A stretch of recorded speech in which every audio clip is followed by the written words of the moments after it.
Friends, we love visiting restaurants and enjoy delicious cuisines with our dearest family and friends. Well, in general, the waiters at the restaurants serve the meals, but serving sometimes becomes hectic and a time-taking job. However, with the introduction of Infinium Serve, fully autonomous intelligent flying robots, the response and output is so satisfying. Today in this video, we'll look at this amazing innovation to be used at the restaurants.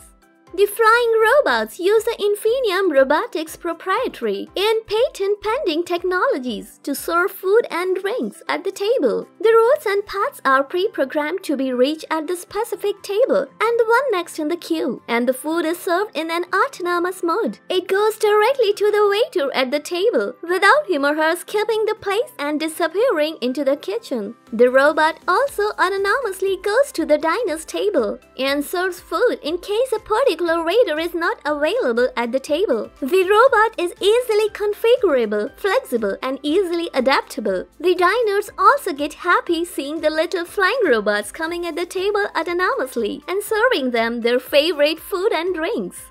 The flying robots at the restaurants are taking the innovation one step further, ensuring a high level of comfort. To watch more such videos on technology and innovation, do subscribe to our channel, and thank you for watching our video.